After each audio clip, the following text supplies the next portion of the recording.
Very simple this week. SpinBros Drew, momentum, scripting, handicap, foot economist, cheating, market panic, team of the group stage, me, Ronaldinho.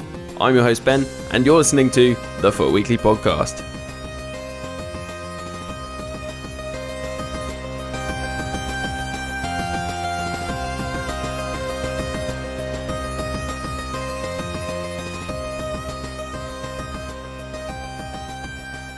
Hello and welcome to week 11 of the FUT Weekly Podcast. As you just heard, I have Drew from SpinBros with me today. A pleasure. I think it's your debut on the podcast, so thanks very much for coming on. Yeah, much appreciated, dude. Definitely looking forward to it.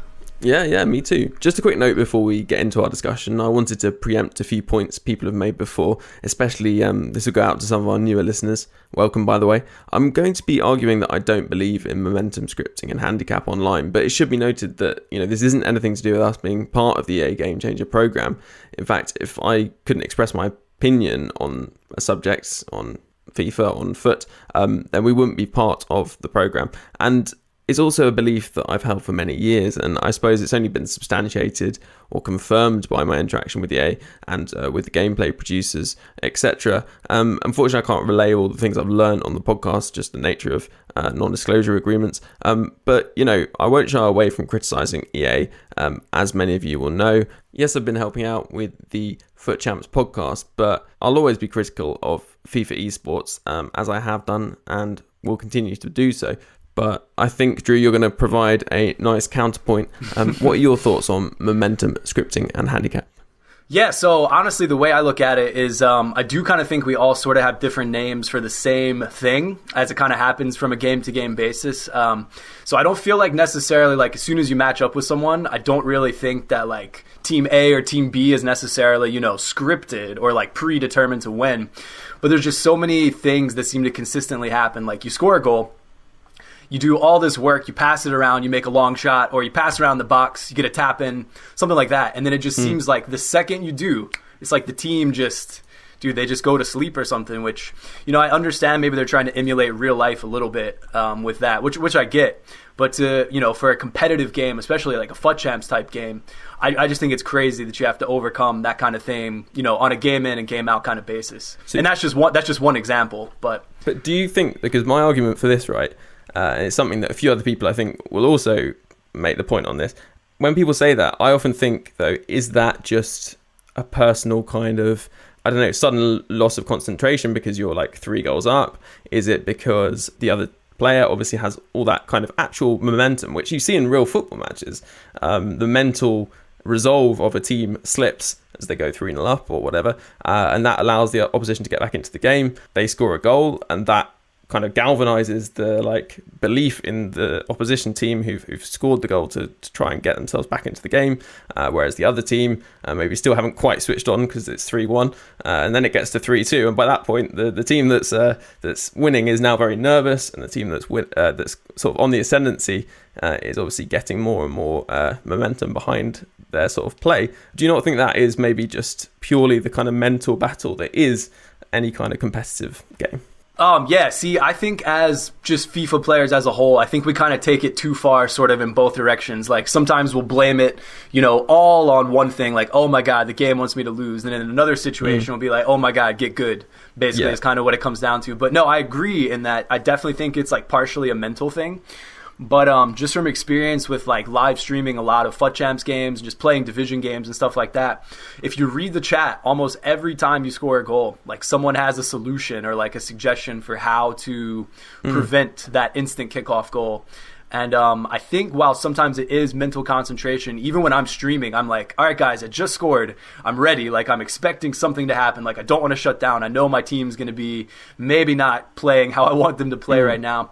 And so sometimes I'll try like offside trap or, park the bus, something like that. But to me, what I feel like is sometimes that when someone just runs that like kind of down the middle of the pitch and sort of diagonal when they get up towards like the final third, it just seems like the the back defenders, either you can't switch to who you want, or it's just like they kind of don't close down like they normally would in other situations, or at least that's kind of what I've found, I think, from my experience. But like I said, I think sometimes we take it kind of to extremes, like to one side or the other, you know what I mean? So yeah, I totally know what you mean about that, and it's interesting in terms of the kickoff thing. Is something that's been mentioned a lot this year as a real problem. Noises I've heard is that actually there's a belief that it is maybe slightly psychosomatic. I'm not going to reveal too much about that, but I have heard rumors on this. But, you know, I think one of the things to dig into that a bit more is are we kind of building up this kind of idea that there's some kind of scripting and momentum and all this kind of stuff, when actually we just need to take EA to account more for their coding of the game, in that it's sloppy. Like, maybe kickoff is bad because actually defenders' positioning is like really poor. Because I always find that if people do score kickoff goals and really direct ones, they always go the same channel through your team, and maybe they move slightly because when you try and cover that channel, they'll move out of the way. But I feel like maybe that is more the problem, not necessarily the you know, the scripting, momentum, and handicap. Right. No, I feel you on that totally. And I mean, I will say I do think there's like some other examples of that go on. Like, I just feel like there's situations where, let's say it's maybe, I don't know, a 0-0 game.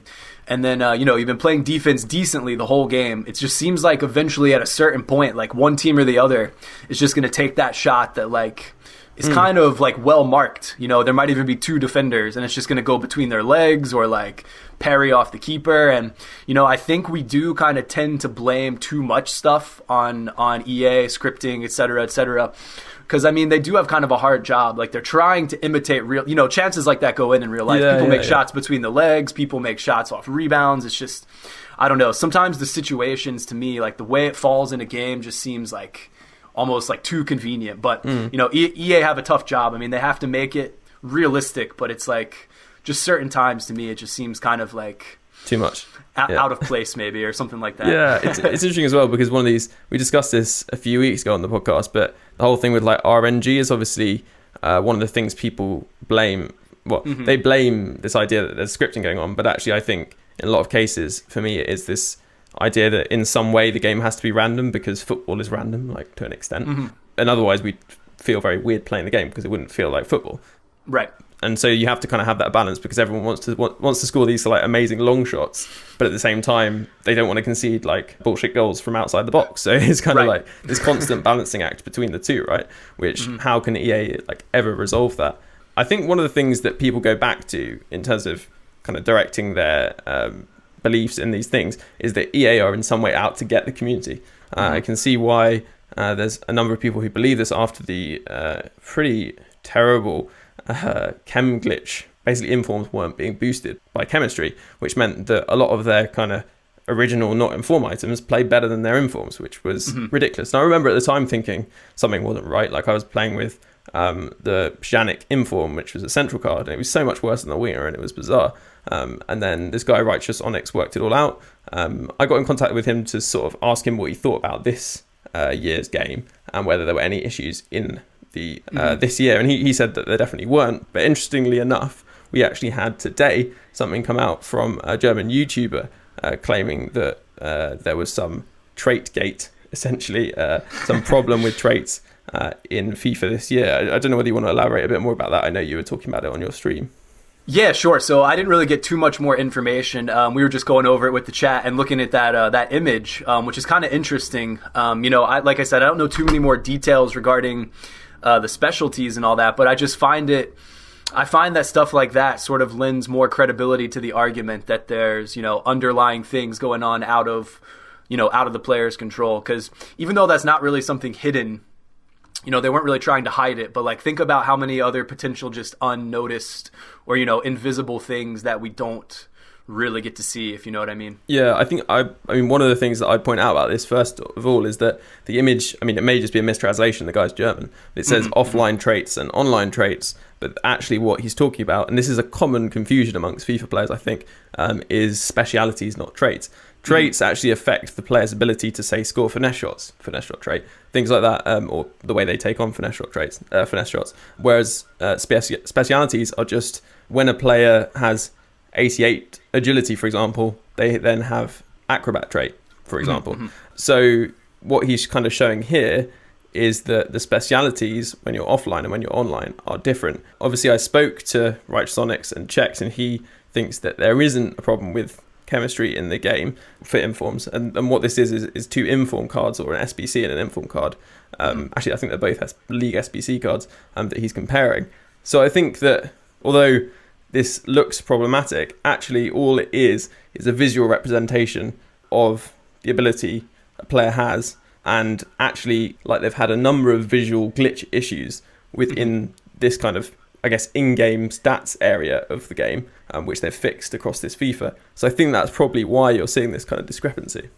Yeah, no doubt. So who knows if it actually affects it in game? I'm not really sure. But like I was saying, as more stuff like that comes up, I just feel like that kind of lends more credibility to people who are claiming, that there are other things that we just don't know about. Like, who knows what's going to be discovered 2 weeks from now? Like, we don't know what someone's going to notice. And I do think it's pretty cool that the community as a whole is so passionate and look for so many details and that kind of thing. That's really admirable for the community. But I don't think we're out of line though for asking for stuff to not be broken. That's a fair request of the community for sure. I think we have to highlight these things because otherwise they don't change. And as we were saying earlier, it's an unenviable task because you've got hundreds of thousands of people looking through all these things when I don't know how many employees they have. They should probably have more considering their turnover, but that it's always going to be that these things are found by the community because they are so strong, so many hours of their time go into looking through the game.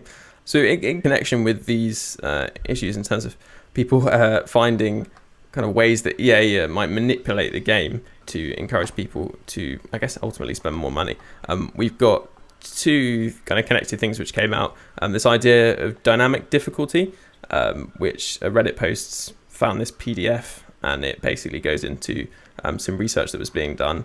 I mean, do you want to explain a bit more, actually? Because I believe you were saying you've read it yourself, so I don't want to... definitely. So I haven't read the whole paper like end to end, but this was something else we were just examining on stream because our chat brought it up. And so basically kind of what it came down to is it's got some EA employees on the top of this paper, and they're just they're going through this whole thesis, and they got an abstract and this whole scientific basically formula to know how to keep players more engaged with the game. So it doesn't specifically say FIFA, in the paper, but it does say that they've been using it on like certain mobile games, and it talks about applications like that. But essentially, the figureheads, if you want to call them that, have developed a way to basically keep people more engaged for a longer period of time with the game, which if you think about it, like on the surface, that sounds like a pretty good thing. Because for FIFA, we want, as streamers, as podcast creators, as YouTube creators, we want FIFA to do well. So myself included. Obviously, I want FIFA to do well, but if it's being done at the expense of the difficulty being changed, like while you're playing a game online, say of Weekend League. So let's say a consistent, Elite 2 player comes up against a consistent Silver 1 player or something like that. I don't think they should be making it easier for the Silver player to beat an Elite player. And, that's been a lot of people's arguments in FIFA for a long time. Like, you'll see pro players still put bronze players on the bench. So, whether it's like set in stone or not, I think a large portion of people that play do feel that essentially either lower rated teams or like putting bronze players on the bench does affect how much quote unquote help the other team gets. And basically what I'm getting to on that is I feel like just from my experience, like I think I'm not, I haven't hit Elite on FUT Champ, so I think I'm between average and above average player. I'm definitely not Elite top tier. I should point out that this is like definite misconception because you're considerably above average as a FIFA player. A lot of people, I was chatting to a guy at this capture event, and basically if you're Gold 1 player or above, you're in like the top, like I think 4 to 8% of FIFA players or something. Really? Yeah. So that's something to take home with you, enjoy. Hey, that's good. You should. Yeah, I think it's worth pointing out because a few people will be listening and wondering themselves. But and then there's this very kind of tight segment of players at the top. Is it any wonder that these kind of minor issues are being the result, deciding things within games that I'm playing? Yeah, I think that's a good way to say it. It really comes down to when you get up to that, like Elite 1, Elite 2, Gold 1, all that, it comes down to the super minor details. And obviously it gets accentuated way more from FUT Champs because there's a lot on the line. Yeah. But what I was going to say regarding that, and that's good to know, I didn't realize. Sorry, I didn't know high gold was that. Yeah, no, that's good. That's good. So I was going to say, though, I feel like when it comes down to the quote unquote scripting, handicap, momentum, all that, if they really are trying to keep lesser skilled players engaged, if that paper that we're talking about does hold true for FIFA, it would really make sense that kind of the average to above average player, is being forced to try harder against the lower tier players to keep the lower tier players more engaged. So, like I was saying before, I do kind of see both sides of it, but I just think from my perspective, I feel like there are games where I know I give it away and I know it's my fault, but then there are those games where I'm just like, dude, I can't score. The goalie has 50 saves. Like, I would make this chance in another game. Like, what am I doing wrong? How is this team how is, a slow center back running down my crazy fast striker? And, I get that center backs chase down Ronaldo in real life. He gets caught. But there's just certain situational things where I feel like it's just a little questionable, not going to lie. A little questionable. Yeah, and going back to this paper as well, the one thing that I would say, which I spotted, which I feel maybe negates its possible impacts, and EA, as we know, they churn out these games once every year, which is a lot for a game cycle, and seemingly don't have the time to fix many of the problems in the game. I'd question whether they're going to implement something which actually within this document it says we have observed up to a 9% improvement in player engagement, but a neutral impact in monetization. Which suggests to me that if they're not going to make any money by implementing this, then are they actually going to do it? Yeah, and that's true. Yeah. And from that point, I wonder if it's neutral in that they mean it won't make them more money, or if they mean it won't lose them money. So, for example, the top tier players will keep spending money on packs because it's not affecting their monetization. I'm not sure exactly what that means, but I can see that, from both perspectives. And I totally, respect the fact EA is a business. I know they want to make profit and all that, I'm totally fine with all that. It's just for the amount of time, the amount of money, the amount of free publicity streamers and YouTubers give the game, like we were saying, I think it is important to accentuate those details and point out, the flaws when we see stuff like that. Yeah, and I mean, I should also say that, I said this last week, and obviously the regular listeners to the podcast will know because they'll have listened to this podcast, but I spoke to EA's gameplay producers, and they outright denied that there was momentum or scripting or anything like that in the game. And I think one of the things that has really brought this debate back to the fore is the squad battles, because people have been complaining a lot about the way that the computer seems to just suddenly gain the ability to kind of score free goals. Is this something you've experienced? Do you play much squad battles? I've mostly played squad battles kind of as a side thing. It's something I would like to do more because I've kind of taken a break from champs for just a lot of the reasons that we've been talking about. But I have noticed that when I play it on a little bit higher level, like world class or legendary, it usually seems like it's pretty tight, and then at some point they just kind of you have to overcome when they break out a little bit, So back to what we were saying before, I agree some of it's definitely mental, but at the same time it's you'll see just some random player score an off balance shot kind of out of nowhere, even though you've been defending pretty well for most of the game. And I think that's consistent with I've seen a lot of tweets of just funny videos of stuff happening where it shouldn't happen, or just people in our stream chat that definitely seem to think something goes a little off in squad battles sometimes. And again, this kind of comes back to my point that these gameplay producers said that, and I said last week as well, I spoke to them off mic, and my belief from speaking to them, and also that's been my belief for a long time, that this stuff isn't some kind of EA scheme, and I think because I know kind of a bit about how they work, they're on a tight deadline, there's a lot of sloppy issues within the game. I mean, giving Battlefront a go, and I had to stop playing it because there were so many problems with the game.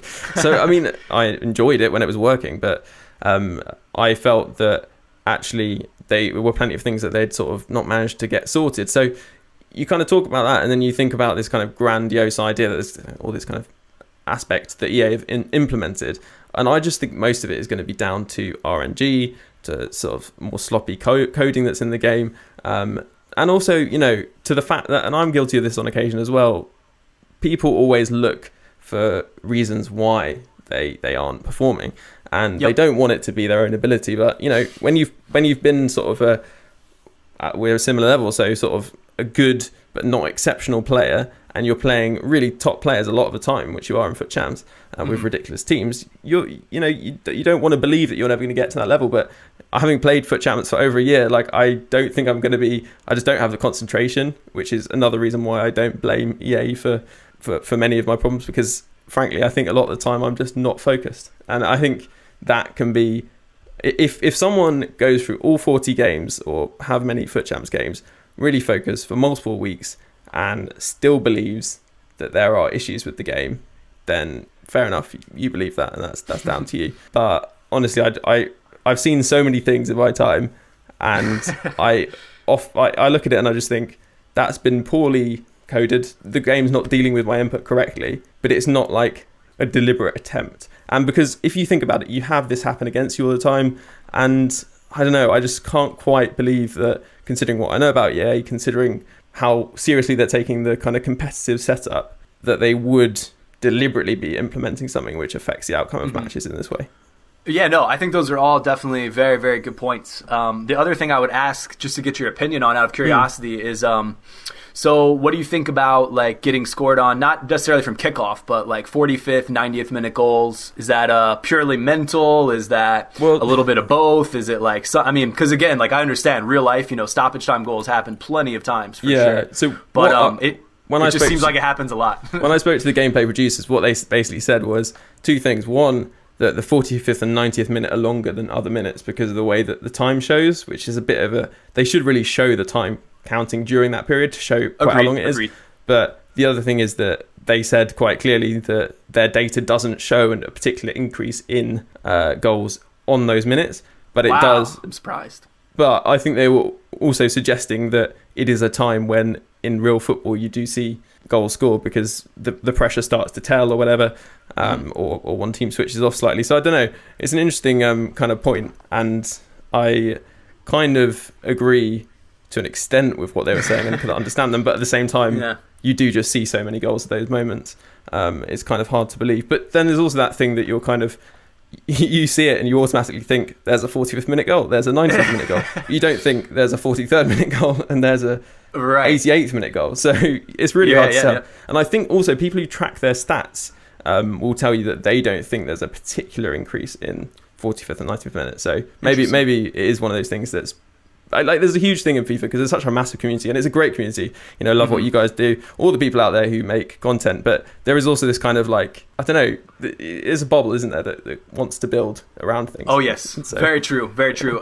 Just to add into that a little bit more, just curious too what you might have found out about. I think one thing in Weekend League that makes a huge difference. I don't know if it's necessarily home team versus away team, but it's like who's maybe closer to the FUT Champs server, or like who's quote unquote hosting the game. I know they have dedicated servers for FUT Champs, but on a game to game basis, one game could feel different than the next. And I understand sometimes it's like maybe your custom tactics aren't working, like maybe the other team has a good formation, but why some games can, like, I don't know, Conte just run it up the pitch easy, and then the next game it feels like he's kind of like tracking in mud or something. Honestly, I had this weekend one of the worst weekends for variety in gameplay, and it's another thing I wanted to point out, and I'm glad you mentioned it, because delay is such a huge factor. You're absolutely right. And in the like, people are like, oh, I'm playing a totally different game now. I've had it when a delay has changed within a game, like coming after halftime, or even like during the middle of a passage of play, and suddenly it just feels that much more stiff. You can't take the touches you were taking before, and people just assume that this is something which is affecting both them and their opponent often, I think. And I've messaged players after I've had bad delay and said, did you have delay in that game? And they've been quite honest and said no, like, oh, that's a real shame you did, sort of thing. They're obviously not just saying that, they're genuinely, that was what they felt, that they didn't have any.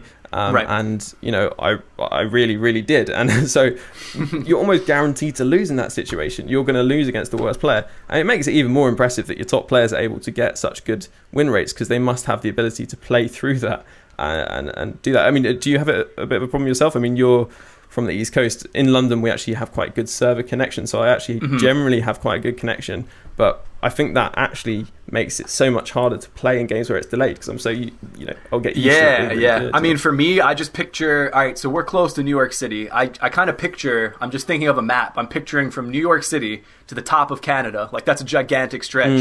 Then I'm picturing from New York City to the bottom of South America. And I'm like, oh my God, am I playing people from, that far away all the time? Like, that couldn't bode well. Or even from like East Coast to like LA or something.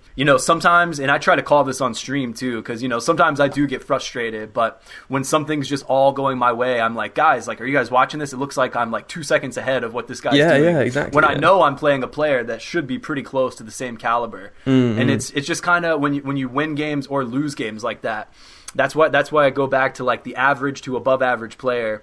I just don't think that player is going to always be able to overcome when they're trying to change players and they can't change on defense, or like they try to do like a first time shot and it just goes too slow. I mean, that's where, obviously if people can go 40-0, it is definitely possible. But I just feel like having to overcome those things, sometimes I'll be like, dude, I just wish I could have played this guy on the same TV. Like, if we were sitting in my living room, would it be like the same result? Like, did I win because of my connection? Did he win because of his connection? And for esports and FUT champs to take off, like, it's just, I feel like it's difficult to take that variable out of the equation, and that's just kind of, and you see that's just kind of part of it. It was actually discussed on the FUT Champions podcast, which I've been helping the guys, Richard and Brandon, with recently. They were talking about, with the two guys that were on this week, Colin and also Sean Dragon Allen, about connections and how that affects things, and also LAN events they've been talking about a lot as well. It's amazing how different people find it when they go to like a LAN event as opposed to playing at home on an online connection. And the other thing that they were talking about is the fact that there are so many Germans who've qualified for the tournament, because obviously they are really close to the server, which is apparently in Frankfurt. So it does hold true that that's interesting. The proximity to the server is always going to have a bit of an impact on your ability and the delay and all that kind of stuff. There are very kind of specific things which I tend to see when I've got bad delay. I'm quite interested to know whether this is the same for you. When I have really bad delay and when I just feel like I'm going to lose this game, and it's probably one of those things that people suddenly think, scripting or momentum or whatever, is when you pass to a player and they kind of look like they're going to trap it, and then they don't, and then the ball goes past them. And that happens. That happened to me in like so many games last weekend. It's one of those things that you just it just makes you kind of stop and think, okay, this game is consigned to the bin now. If I can't make that pass, then that is it. Yes, totally, dude. I have the same trouble. I'm saying that on, like, I keep going back to what I say on stream the most. So one of the most frequent things I say while playing FIFA is I'll go, I didn't do that. And it's like, a player doing a tackle, or like a player doing a slide, or some just like obnoxious touch that goes 50, feet the other direction. So, I mean, I don't know. Again, I don't know if that's connection. I don't know if people say momentum, scripting, handicap. Like, kind of back to what I said earlier is just like, I think we all kind of have this different names for the same effect, whether it's like your connection or just whatever's going on, because kind of everybody, I feel like, unless you've only played like 10 games this year of FIFA, everybody's experienced that at least like 1 or 2 times, And of course there are people that will say just get good or get better, and totally, like, if you put the time in, you could totally improve, but there's just definitely some things that just kind of makes you scratch your head. You know what I mean? I mean, I would be really interested to see whether, if everyone's connection was like really good, and you have those games where you're like, this game is amazing, like the game feels beautiful, like it's running, like it's so slick and smooth. If everyone played like that every weekend, would we get such a strong kind of feeling about these kind of aspects that we've been discussing? Or would that be, I think it would, I personally think it'd be hugely reduced, and I wonder whether EA should seriously consider putting their money where their mouth is, and commit to putting more servers across the world, just because I think they'll just have a better time, and the community is going to be more positive as a result. So many of these issues, I think, are down to the delay, and I think it's really unfortunate that for many people this is going to continue. People in Italy and Spain, I think EA are aware, but the people in Italy and Spain, there are hardly any pros at all qualified for that tournament. So I'm not really, I'm just thinking that they must be thinking about it. They've got to make changes. Yeah, no, I agree. But yeah, I do think it comes down a lot of time to the servers. And again, like I said before, we're all doing the FIFA point grind, the time grind, and like I said, we all do give so much like free promotion as well to the game, which again, we all want the game to do well, we all want it to be fun, a good experience, but I don't think we're asking too much for the competitive game mode to be not delayed. You know what I mean? So that's kind of how I feel about that. I know it's like a tall order for them to make it a good connection for everyone, but yeah, like if I'm going to be connected to someone, like I said, maybe at the top of Canada or like the bottom of South America, like what's the point of me playing that game if I'm going to win 6-0 because they can't move, or vice versa? Like if I'm going to lose by 5 goals because I can't change players. Yeah, I think, we've given it a good go. Obviously, these kind of things, podcasts like this should probably go out as sort of a special episode where it's all we talk about, and it takes weeks of sort of research and preparation, and this is just stuff that I kind of know off the top of my head, and you obviously do as well, and that we kind of come across. So there's bound to be things that people have ideas or thoughts which maybe we haven't discussed. Please do get in contact at FootWeeklyPod or footweekly@mail.com if you're more into your emails and your tweets. And also, Drew, people might want to tweet you. I don't know whether you're interested in hearing their thoughts on scripting, momentum, and handicap, but where can they do that? Yeah, please. It's at Dirty SpinBros. So just SpinBros with the word dirty before that. And obviously twitch.tv/SpinBros. You're more than welcome to drop your opinion in the chat. I don't know if we'll always agree, but that is okay. That's what it's all about, isn't it? Yeah, definitely. It's been really interesting to have you on. It's been really interesting to get your thoughts, and thank you very much for doing so. We'd love to have you back in the near future. Yeah, definitely, dude. I really enjoyed it, and I would like to, I'd like to revisit even maybe just this subject. We could see kind of where it's at, maybe like a few weeks from now, a month from now. I'd be interested to see if they change anything. Yeah, definitely. While you wait for the Foot Economist on the market and trading, and those player reviews and the Team of the Week rundown, do take a moment to subscribe to the Foot Weekly podcast. Just search Foot Weekly in your podcast provider of choice, or go to footweeklypodcast.com/subscribe. So, welcome back to part 2. I hope you enjoyed that momentum, scripting, and handicap discussion. And it's not going to end quite there, because I think first thing I'll do is say hello to Foot Economist. How you doing, Ben? Very well, thank you. And ask you, what are your thoughts on that whole issue? Yeah, it's interesting. So I don't believe that scripting is, or handicap or momentum is in the game. I guess that's a short answer to it. But I think it's a rather interesting sort of conspiracy theory. And I think it has sort of its weight and its popularity, because I do think that, obviously FIFA is an incredibly frustrating game. It's a 1v1 environment. There isn't a whole lot to blame other than yourself. And I think this is a very good scapegoat for people to sort of deal with sort of failure and losing in a way that doesn't put the blame on themselves. Yeah, that's interesting. Certainly most of our followers on Twitter seem to believe it exists. 58% saying that they believe there is some momentum, scripting, or handicap in FIFA 18, and just 26% saying no. So let's move on to something else related to people determining the outcome of their games, I suppose you could say. A huge thing that's blown up over the last day or so with the accusations of glitches and cheating. Foot champions, I suppose, and people really using it to get into the top 100 even, actually. Yeah, it's been quite the sort of drama-filled past couple, 24 hours, I guess. 2 players in particular have sort of been the focus of things. Uvi and Krasi. They're 2 YouTubers, pretty popular YouTubers who do tutorials on, basically gameplay mechanics that you can use and exploit to be better at FIFA.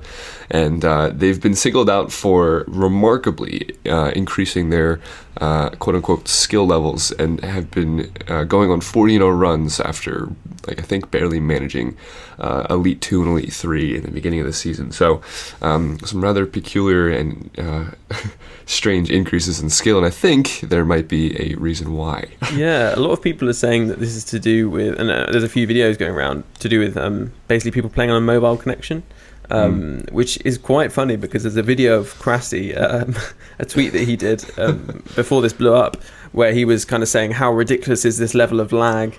Like, I can't believe this is happening. And he even replied to his own tweet a bit later saying, still can't believe this, absolutely crazy. And I actually played on a mobile connection when my house's internet went down at one point, and I was forced into kind of getting to the next monthly's reward tier on very dodgy mobile internet. It was 4G, but you definitely get spikes like that where it looks exactly as he showed.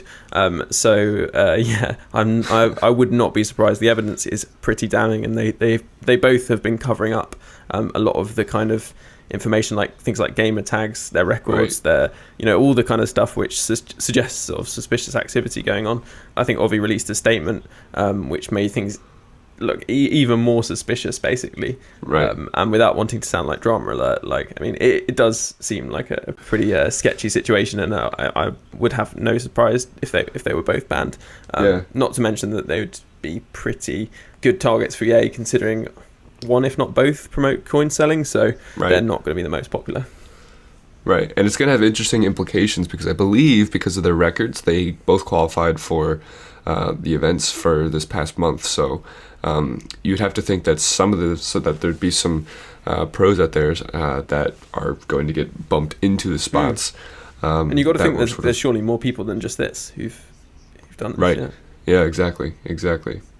So market and trading stuff.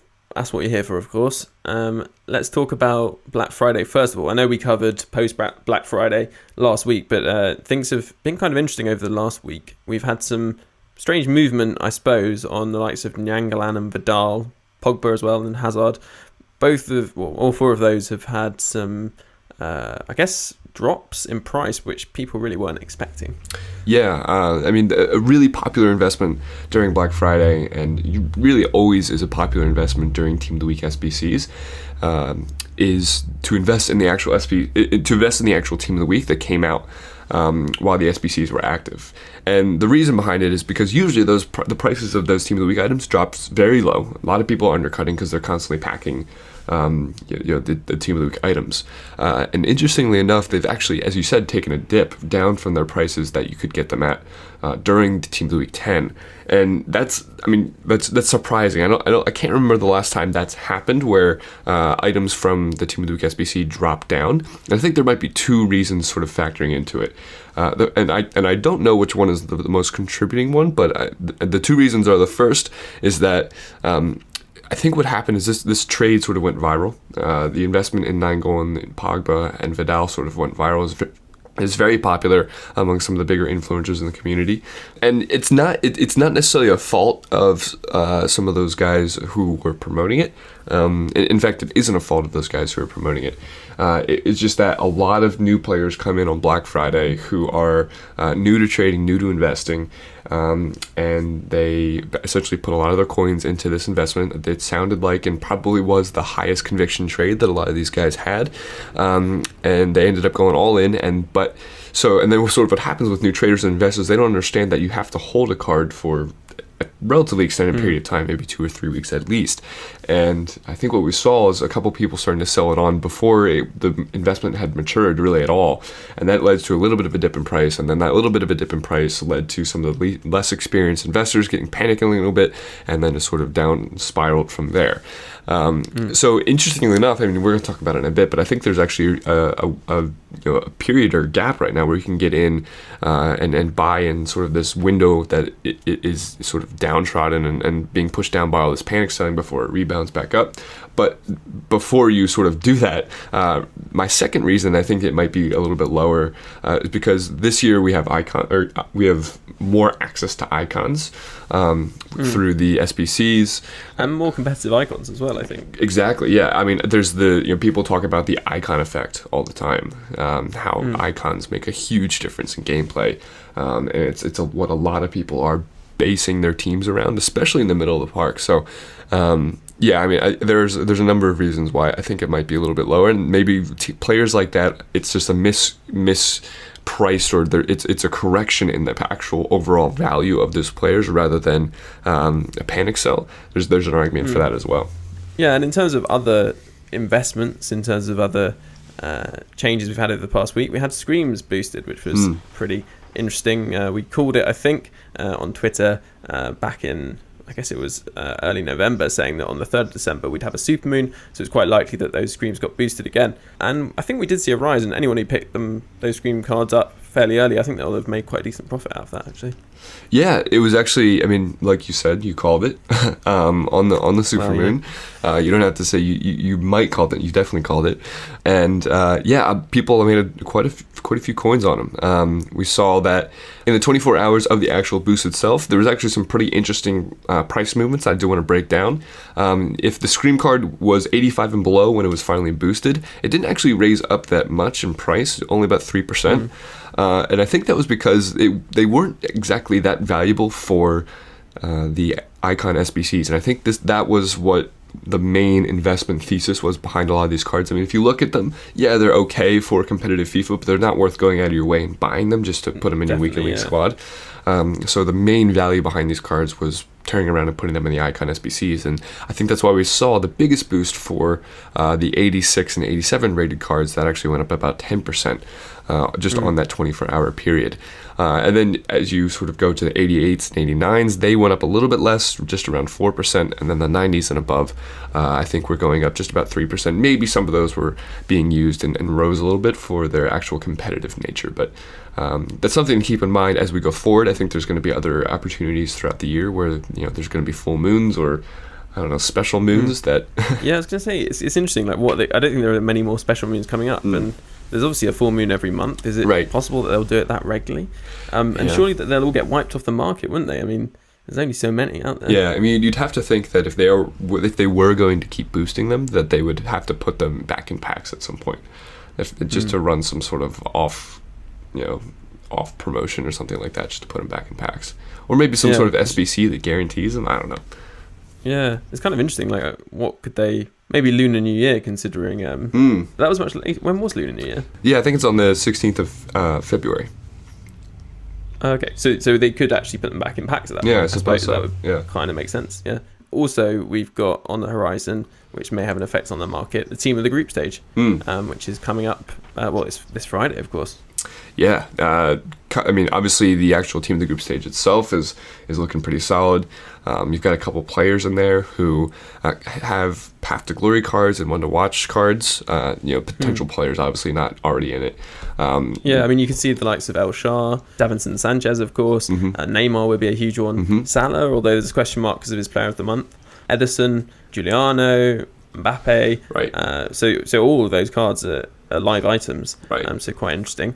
So if you see any of those looking underpriced, then they could be a potential option to collect, although I'm sure that people have clocked onto those by now, to be honest. Right. But a big one, of course, is that Ronaldo. That could be a striker card as well. Right, yeah. And the interesting thing about him, right, is one, that'll be something that people open up packs for. I mean, a striker Ronaldo's, that'll catalyze people to open up packs. And his regular card, I would suspect, has potential to go up a little bit. Because, I mean, with someone like Ronaldo, whose supply is so small, just being out of packs for a week is something that could push up his price. Because I suspect that his sort of like equilibrium is very, very volatile. And then actually we had a question in from Scotty who asked, what do you think the price is going to be of that striker on PS4? He was asking actually, what kind of price are we looking at? I mean, I guess it's anyone's guess, but a lot. Yeah, it's going to be expensive. That's the most solid answer I can give you. But if I had to, there we have it. Market expert for 40,000 followers on Twitter. If you're pinching my arm and you're telling me I have to guess, I'd probably say above 4 million for sure. Could get creeping up to 5 million. Yeah. I mean, that is huge. It's weird to think that people have that kind of coinage at this stage in the game. Yeah, it is quite wild. And then in terms of that team of the group stage, of course, we could also see that big SBC, which can have a bit of an effect on the market, couldn't we? That it's essentially a team of the week SBC, but for team of the group stage players. Yeah, no, that's definitely an interesting one. That you got to keep in mind, especially, I mean, looking at some of the movements from the index that I've been tracking over the past couple of days, like the likes of the cheap 83s and the cheap 81s and 82s, because of the nature of the requirements for a potential SBC like that, where you could obviously, as you said, guarantee a team of the group stage card, tradable or untradeable, if you turn in a relatively high-rated gold team. the likes of the 83s could jump back up to similar prices that we saw over Black Friday, where they were going for 3,400 something coins. They're all the way back down. They've dropped 50% down to 1,600. So that's potentially a good investment, I guess. I mean, right now, if you ask me again, if you pinched my arm and said, right now, what is the sort of the best investment, the most surefire investment? While it's not the most glorious, it's a little bit time consuming. I would say pick up cheap 83s and hope and pray that they do a team of the group stage SBC. And one thing to keep in mind for that team of the group stage SBC is sometimes they don't drop it right away when the team of the group stage comes out. They'll wait a day or two, and that's just something to be aware of, because one thing that you could do is when they do drop the team of the group stage, sometimes the lower end team of the group stage players actually drop down to relatively cheap prices, and you can get in and pick them up, because usually, I mean, every time they've had a team of the group stage SBC, there was a requirement for a team of the group stage player you have to turn it in, and then you have to turn in 2, you get 1 back for the untradeable or the tradable one. So that's just something to keep in mind. It could see those that could be like a short-term flip opportunity. Yeah. So you buy them when they're not required for an SBC, right, and then suddenly the SBC comes out, and then you can chuck those players into it, basically. Right. Or not chuck them into the SBC. Well, you might want to do that, but you probably chuck them off the market. So that's obviously one thing I suppose people can be doing to make coins. They can go for the 83s, 84s, maybe 82s for that SBC, and they can also maybe look to flip some of those team of the group stage players. Is there anything else that you've got up your sleeve for our adoring public to check out? There's a couple of things that you can be checking out if you're looking to make some coins here in the short term.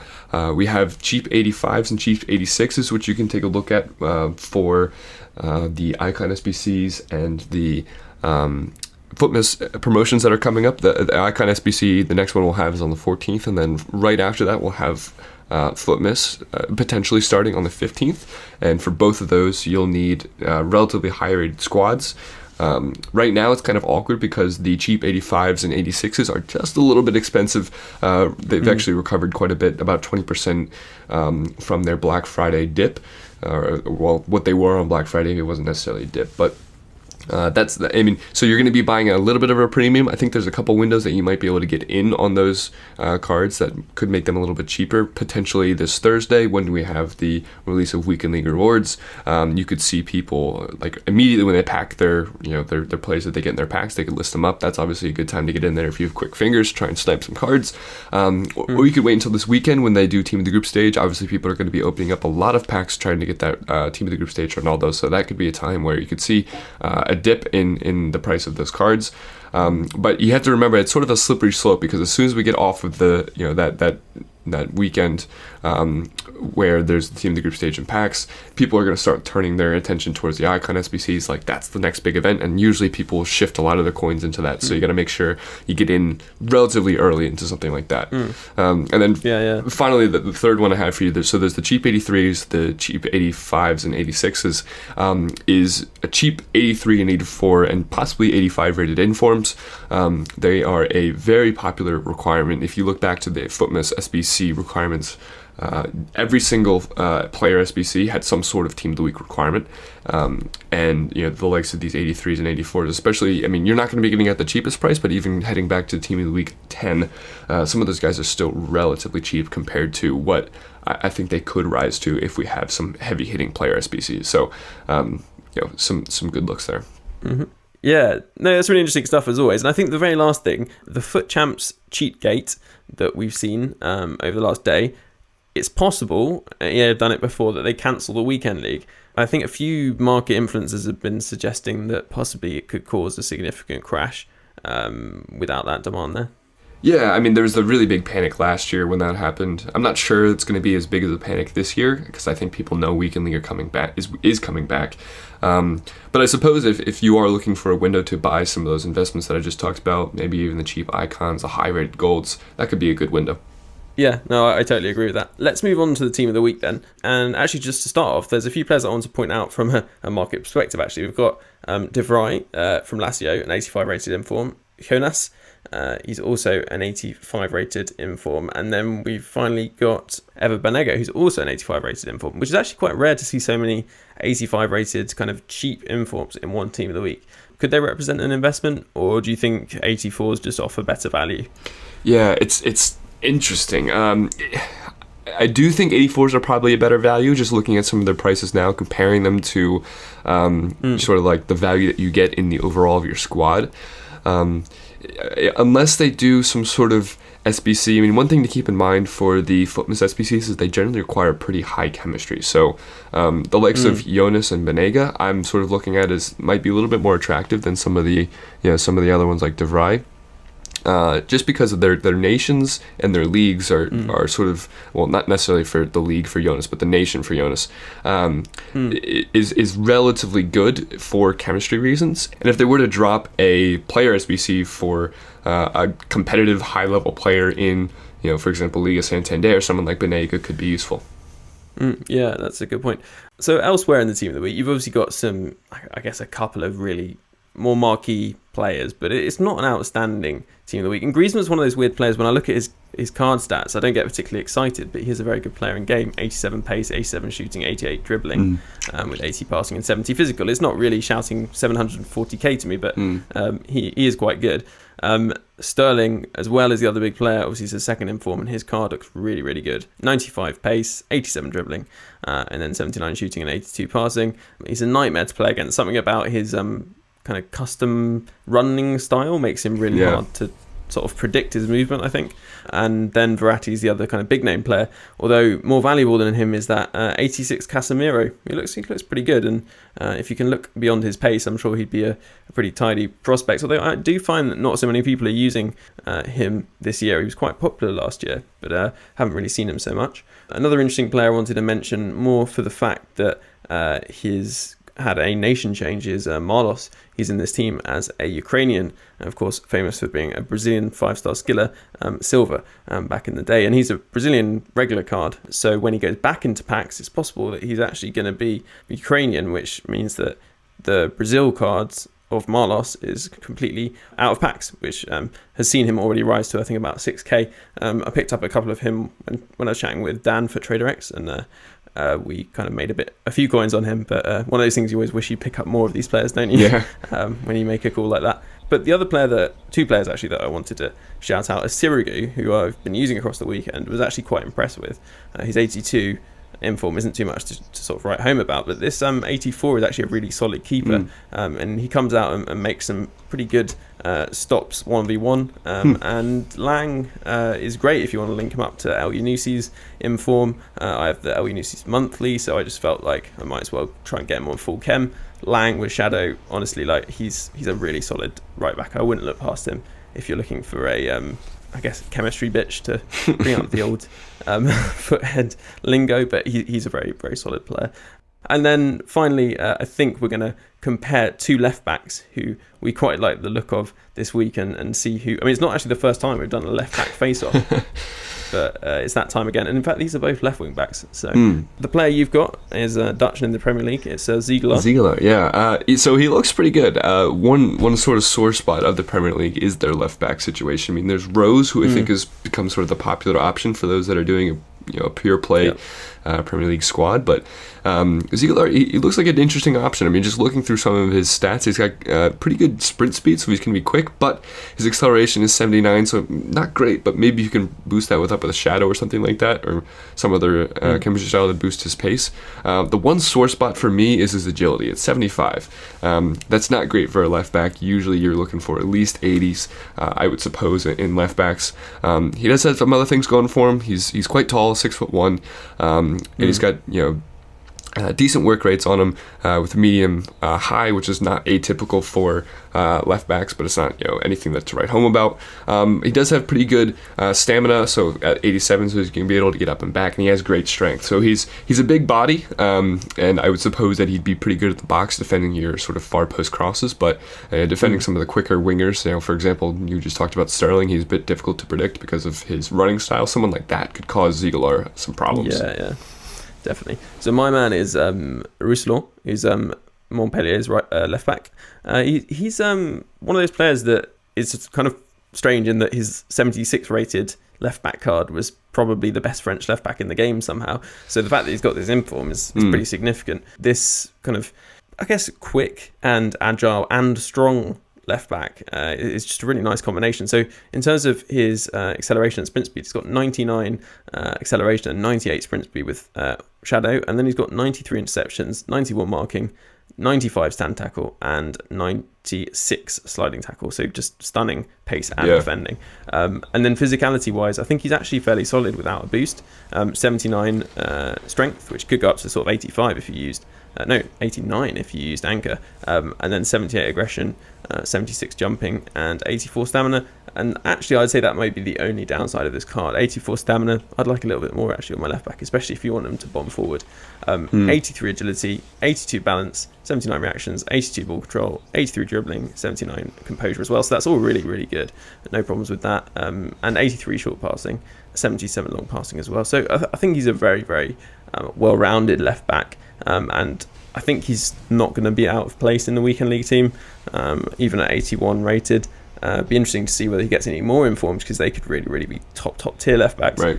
But pretty interested to see what he's like, and I think you could quite easily slip him into a lot of teams because of the fact he's French. And as League One grows in popularity, could well be a better shout as time goes on, basically. Yeah, I think you've definitely won the left back off. I'm much more convinced at your description. It's just the way I've spun it. And the fact that I've got 40. No. After that admission, I'm eager to hear about your review for today, which I think you're going to be looking at 89 Ronaldinho. Yeah, I've been looking forward to letting our listeners know. I mean, he's obviously an expensive card. I joked about Ronaldo's Team of the Group Stage card not being too relevant to our listeners, but this Ronaldinho is quite expensive as well. You're looking at about 2 million on Xbox and PlayStation. The one thing I'd say is that if you don't love Ronaldinho, if you don't love skills, just probably just like end the podcast now, because it's just not worth the 1.92 million. If you want to enjoy the game, have fun, use a bit of skill, and if you enjoy a long shot, I'd stick around and listen to what I'm about to say, because Ronaldinho is without a doubt the best long shot taker I've used probably for years. I can't actually remember scoring more long shots with a player, and I'm not even quite sure why, because I've been using him on basic, so his shot power's 88 and his long shots are only 86. So I don't know. I imagine it's probably something to do with his traits and his balance, maybe, and his sort of ability to kind of set himself up. He doesn't even have long shot taker though, so I'm still struggling as to why. It might be that kind of icon OP thing that people like to talk about, but he does also kind of maneuver himself into really good positions to take them, so it's possible that's something to do with it. But what I found quite interesting is when I first got him, I had him on Hunter, and honestly he felt really bad on the ball. Like I'm not even sure how that's possible. I think it was because his agility at 85 wasn't particularly outstanding. If you think about many of your top players in foot, even lower rated, will have better agility than that. I've been using Crespo with Engine, and his agility was very good. I think it was in the 90s. So I think that drop down to sort of using someone at 85 agility was a bit of a, bit of a culture shock in a way. So what I did was slap basic on him and put him back to cam. For some reason was playing him at striker, and he was a bit of a revelation at that point, because you get 87 strength on him as well, which is really nice. 90 agility, and then 97 ball control and 93 dribbling. He's also got 93 composure and finesse shot trait, so as well as 90 finishing, so he can finish really effectively. The only thing I'd say is that he doesn't feel like 87 strength. I think that's to do with his aggression and also stamina, which both have an effect on strength. So I'd probably watch out for that. His passing is pretty immaculate. Like I've had absolutely no problems with that. And one thing I've found is that the amount of free kicks I've been scoring, or free kick opportunities I've taken, has increased dramatically. Everyone thinks that you're going to shoot with Ronaldinho from a free kick situation, so I always like adjust his run up a little bit to make it look like I'm definitely going to shoot with him, and then quickly bring that second man in. We talked about this another week. Bring that second man in and do the little run. And obviously he's got great passing, so he normally finds the player. So I found that pretty effective. I've been playing him in a 4-1-2-1-2-2, the classic meta abusing formation, right. And I've had him in cam, and I think that is definitely its best position. I might look to upgrade to the 91, and I'll may well play that in strike just because of the increase in pace, and I really like having a striker with 5-star skills who can kind of drift out wide and beat a player. So potentially that's an option, but I've been enjoying Mertens so much of late, it feels like a waste to have Ronaldinho there instead of Mertens. So yeah, a little trident up front of Ronaldinho, Mertens, and Gabriel Jesus, which is, yeah, it's pretty meta, but Ronaldinho I think makes up for that a little bit. I've just been really impressed. He plays like Ronaldinho at this point in his life, and the great thing about him is the way that they've kind of customized the animations, so it really does feel like you're kind of using Ronaldinho rather than just any other player. He's really fun. Well, that all sounds really good. In fact, I'm half convinced to try and get him right now. But I do have two questions for you before I personally would make a buying decision. And the first is, and maybe this might be a difficult question, but is there a player that you can compare him to from sort of the rest of the players in FUT that sort of play similar to him? It's kind of hard to say because I guess he's just so unique, which makes him really exciting to use. But if you imagine, I don't know whether many people have used him, but Rui Costa, if you've used him, he's basically like a much better version with 5-star skills, I guess, and better finishing, which is crucial because Rui Costa's finishing, I think, often lets people down. At least it's let people down against me. So that's probably the closest comparison. But then in terms of like a really cheap player, I guess because of his size, bit of strength, maybe like a really much better version, and with 4-star weak foot of Yarmolenko would probably be a rough comparison. And then my second question is his stamina a problem? Yeah, it's interesting actually, because that was my reason for playing him at striker first, was because of that stamina and thinking that it might be a problem. But actually, even at cam, and even though annoyingly in the 4-1-2-1-2-2, the centre mids sometimes swap with the cam, he still doesn't have a huge problem and seems to be able to go the whole game. Bear in mind he's got medium attacking, low defensive, and I also put him on conservative interceptions, which means that you get less stamina drain. You'll find if you put it on aggressive, they drain really quickly. So yeah, that's something that I've kind of done to negate that problem. But it seems fine. He seems okay. Well, that was quite the endorsement. I suppose anyone out there who's listening who is especially in favor or is a skiller would enjoy him. Yeah, without a doubt. He's a really, really enjoyable player, as you can probably hear. So I think the last thing to do is just wrap things up with maybe a mention for your streaming, which you've been doing. Yeah, so I, as you said, I've been doing some streams, or one stream thus far, but I'm planning on doing more over on Twitch. My username over on Twitch is FUT Economist. I'm sure you could just find it by searching FUT Economist Twitch on Google, but I think the actual link itself would be like Twitch/FUT Economist. And this time there is no underscore. I actually got I was the first one over on Twitch to claim the FUT Economist namesake, so it's all mine. So that Russian guy off Twitter didn't pinch it before? No, he didn't. He didn't make a Twitch account in 2011 when he made his Twitter. Right, well that just about wraps it up. Enjoy that team in the group stage and the weekend league if it happens. And of course, don't forget to subscribe, and we look forward to seeing you very soon. Bye.